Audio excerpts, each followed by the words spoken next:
Every time a new AI data center gets announced, the same criticism follows. These AI companies are going to drain entire cities of water. AI is creating a water crisis. Data centers are becoming the new oil refineries. Now, for the last 2 years, that narrative has spread everywhere.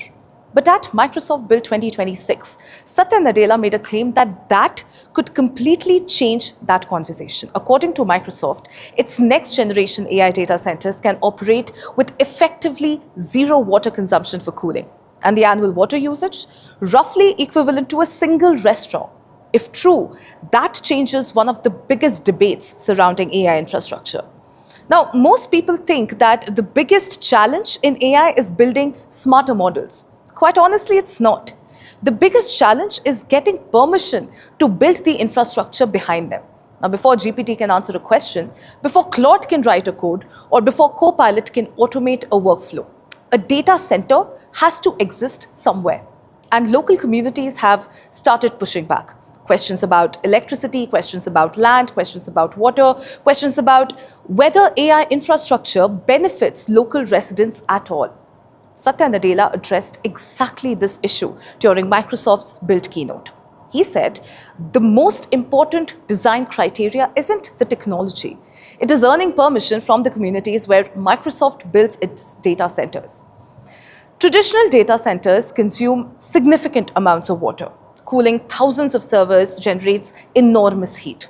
Historically, many facilities relied on evaporative cooling systems. Water enters, heat is removed, water evaporates.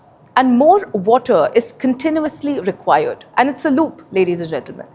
As AI workloads exploded, so did concerns. Bigger models, more GPUs, higher power density, more cooling requirements. Now, many assumed that AI would automatically mean dramatically higher water consumption. Microsoft is now arguing that assumption is becoming outdated. The company has redesigned its newest AI facilities around what it calls a closed-loop cooling architecture. Instead of continuously consuming water, the system is filled once. After that, the same water circulates repeatedly inside that cooling infrastructure. So very little is lost and very little needs replacement. Now, according to Microsoft, the cooling loop can operate without ongoing water consumption for cooling purposes. That's why Nadella made the statement that caught everyone's attention. The daily water usage spread across an entire year is roughly equivalent to what a single restaurant would consume. Now, let's be careful here, viewers. This doesn't really mean that the entire facility uses literally zero water, but it does mean cooling.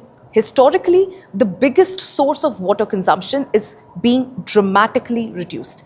And that, ladies and gentlemen, is an important distinction. The bigger story here is density, because these facilities aren't ordinary data centers, they are AI factories. Microsoft has said that it has added more data center capacity in the last 18 months than during the first decade of Azure. Now, today, the company operates more than 500 data centers globally, and the next generation is being designed specifically around three workloads: training, inference, and agent runtimes. The workloads that power modern AI systems.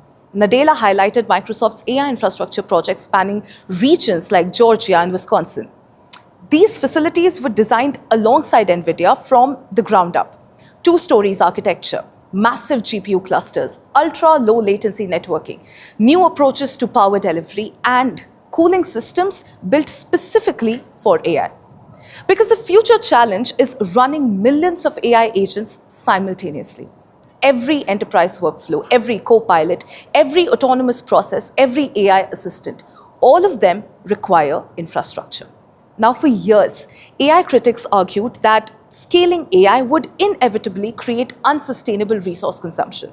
And to be fair, the concern wasn't irrational to begin with. Training frontier models consume enormous amounts of power. AI infrastructure requires significant investment there. But what Microsoft is demonstrating is something quite important. The industry isn't standing still. The infrastructure is evolving as fast as the models themselves. Better power delivery, better coding, better cooling, better efficiency, higher rack density, lower resource consumption per unit of compute. This is where things get interesting. Microsoft isn't simply making a sustainability announcement, it is creating a competitive benchmark. If Microsoft can operate AI facilities with dramatically lower power requirements, regulators will begin asking whether hyperscalers similar questions. Amazon, Google, Meta, everyone will face a greater scrutiny. Because AI adoption depends on public trust, and public trust increasingly depends on sustainability. Now, for the last 2 years, the conversation around AI infrastructure has focused almost entirely on demand. More GPUs, more power, more data centers, more compute. Microsoft wants the industry to focus on something else entirely. We're talking about efficiency. Because the companies that win the AI race won't just build the largest AI factories, they build the most sustainable ones. And if closed-loop cooling works at hyperscale, one of the biggest arguments against AI expansion may become significantly weaker. Let us know what you think in the comments below. This is Front Page by AIM Network. Like, share, and subscribe. And always remember, think AI, think AIM.